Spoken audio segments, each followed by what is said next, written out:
Welcome to ప్రజా welcome news. నేను వారు. సో చూస్తున్నారు కదా, నేడు పీఎంతో సీఎం రేవంత్ రెడ్డి భేటీ అవుతున్నారు. సో తెలంగాణ సీఎం ఢిల్లీ పర్యటనలో భాగంగా ఈరోజు ప్రధాని మోదీతో సమావేశం అవుతున్నట్లు కూడా వార్తలు వస్తున్నాయి. సో ఇక తెలంగాణ సీఎంఓ నుంచి ఎటువంటి వార్త అయితే రాలేదు. బట్ ఆల్రెడీ ఢిల్లీ పర్యటనలో ఉన్న సీఎం రేవంత్ రెడ్డి ప్రధానమంత్రికి కూడా అపాయింట్మెంట్ కోరగా సాయంత్రం 6:30 గంటలకు కూడా అపాయింట్మెంట్ ఇచ్చినట్లు తెలుస్తోంది. కాబట్టి ఈరోజు ఢిల్లీ పర్యటనలో ఉన్న చంద్రబాబు పీఎంతో కూడా భేటీ కాబోతున్నట్లు తెలుస్తుంది. పోలవరం, అదేవిధంగా జాతీయ హోదాలు, అదేవిధంగా రాష్ట్రానికి రావాల్సిన నిధులు, ఇక అమరావతి అభివృద్ధి అన్నింటి మీద కూడా మోదీతో చర్చించే అవకాశాలు ఎక్కువగా ఉన్నట్లు తెలుస్తోంది. ఈరోజు సాయంత్రము ఇక ఢిల్లీ పర్యటనలో భాగంగా సీఎం రేవంత్ రెడ్డి కూడా భేటీ కానున్నట్లు తెలుస్తోంది. సో ఇక గత వారం ఢిల్లీ పర్యటన సందర్భంగా వీరిద్దరి మధ్య మీటింగ్ జరగాల్సి ఉన్నప్పటికీ కానీ జరగలేదు. ఇక ప్రస్తుతం ఢిల్లీలో ఉన్న రేవంత్ రెడ్డి ప్రధానితో భేటీ కోసం అపాయింట్మెంట్ అడిగినట్లు తెలుస్తుంది. ఆ ప్రకారం ఈ రోజు సాయంత్రం 6:30 గంటలకు మోడీ, సీఎం రేవంత్ రెడ్డి కూడా మధ్య మీటింగ్ జరుగుతున్నట్లు తెలుస్తోంది. ఇక రాష్ట్ర ప్రభుత్వం నుంచి ఎలాంటి అధికారిక ప్రకటన వెలువడలేదు. రాష్ట్రానికి సంబంధించిన పలు అంశాలు, కేంద్రం నుంచి రావాల్సిన పలు అనుమతులు, లభించాల్సిన ఆర్థిక సహకారం, కేంద్ర పథకాల నిధుల విడుదలలో నెలకొన్న జాప్యం తదితర అంశాలపై కూడా ఈరోజు చర్చించినట్లు తెలుస్తోంది. సో ముఖ్యంగా చూసుకున్నట్లు ఏ అంశాల మీద వాళ్ళిద్దరు భేటీ అవుతారంటే, లభించాల్సిన రాష్ట్రానికి ఆర్థిక సహకారం, అదేవిధంగా కేంద్ర పథకాల నిధులు విడుదలలో నెలకొన్న జాప్యం, ఇట్లన్నింటి మీద కూడా అంశాల మీద చర్చించే అవకాశాలు ఉన్నట్లు ఉంది. ఇక గత పర్యటన సందర్భంగా పలువురు కేంద్ర మంత్రులతో భేటీ అయిన సీఎం రేవంత్ రెడ్డి పలువురు రాష్ట్ర మంత్రులు ప్రధానితో సమావేశం కోసం ప్రయత్నించారు. పాలమూరు రంగారెడ్డి ప్రాజెక్టు జాతీయ హోదా ఆల్రెడీ కూడా ఇది ఇంతకుముందు ఎలక్షన్స్లో కానీ అన్నిటిలో కూడా దీని మీద పెద్ద రసవత్తమైన చర్చలు కూడా జరిగేది అందరికీ కూడా మనందరికీ విదితమే.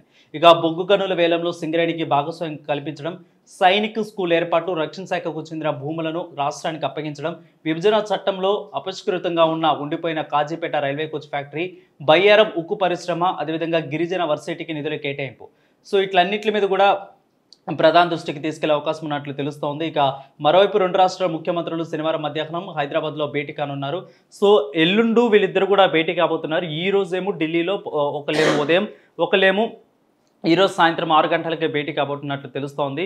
ఈ భేటీ అయిపోయిన అనంతరం వాళ్ళు రేపు సిఎస్లు, ముందుగా సిఎస్లు అంటే ఆంధ్రప్రదేశ్ సిఎస్, అదేవిధంగా తెలంగాణ సిఎస్ ఇద్దరు కూడా కూర్చొని ఇద్దరు మాట్లాడుకున్న తర్వాత సీఎంలు కూడా భేటీ అవుతున్నట్లు కూడా తెలుస్తోంది. ఇది ఒక మంచి ప్లాను, ఇది ఒక మంచి రెండు రాష్ట్రాల సత్సంబంధాలకు కూడా ఇది ఒక మంచి అద్దం పట్టే అవకాశము, సత్సంబంధాలు కూడా నెలకొల్పడానికి మొదటి మెట్టు అంటూ కూడా ప్రజలు కూడా గొంతెత్తి మాట్లాడుతున్న పరిస్థితి కనిపిస్తోంది. సో ఇదే నేపథ్యంలోనే ఈరోజు 10:30కు చంద్రబాబు, మళ్ళీ సాయంత్రం 6:30కేమో రేవంత్ రెడ్డి కూడా భేటీ కానున్నట్లు తెలుస్తోంది. సో పిఎంఓ కూడా వీళ్ళిద్దరికీ టైం ఫిక్స్ చేసినట్లు తెలుస్తోంది. ముఖ్యంగా చూసుకున్నట్టయితే పాలమూరు రంగారెడ్డి ప్రాజెక్టు జాతీయ హోదా, బొగ్గు గనుల వేలంలో సింగరేణికి భాగస్వామ్యం కల్పించడం, సైనిక్ స్కూలు, రక్షణ శాఖకు చెందిన భూములు రాష్ట్రానికి అప్పగించడం, విభజన చట్టంలో అపష్కృతంగా ఉన్న ఉండిపోయిన కాజీపేట రైల్వే కోచ్, ఇది ముఖ్యంగా.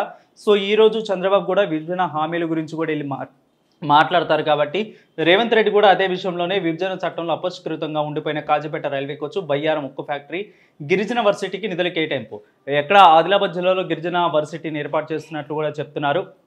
సో ప్రధాని మోదీ కూడా వచ్చినప్పుడు కూడా ఆదిలాబాద్కి మాట్లాడారు. సో ఇదే నేపథ్యంలోనే అక్కడ ఉన్న ఎమ్మెల్యేలు కానీ అదే ఎంపీ కానీ, మొన్న గెలిచిన ఎంపీ కూడా వాళ్ళైతే మాట్లాడుతున్నారు. ఖచ్చితంగా మేము నిధులు ఇస్తాము మీరు, కానీ రాష్ట్ర ప్రభుత్వం స్థలాన్ని కేటాయించట్లేదంటూ కూడా వాళ్ళిద్దరికి రాష్ట్ర ప్రభుత్వాన్ని మాట్లాడిన సందర్భాలు చాలానే ఉన్నాయి. సో ఈ నేపథ్యంలోనే మరి రేవంత్ రెడ్డి వెళ్ళి అక్కడ చెప్తారా, గిరిజన యూనివర్సిటీకి నిధులు కేటాయించండి, మన స్థలం ఇవ్వడానికి రెడీగా ఉన్నామని చెప్తారా లేదా అనేది కూడా ఆసక్తికరంగా మారింది.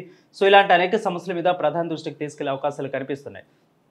మొత్తంగా చూసుకున్నట్లయితే అటు క్యాబినెట్ విస్తరణ అనేది తర్వాత ఆషాఢ మాసం కాబట్టి శ్రావణ మాసానికి వాయిదా వేయడంతోనే రేవంత్ రెడ్డి వెళ్ళి పీఎం మోదీని కలిసే అవకాశాలు ఉన్నట్లు తెలుస్తోంది.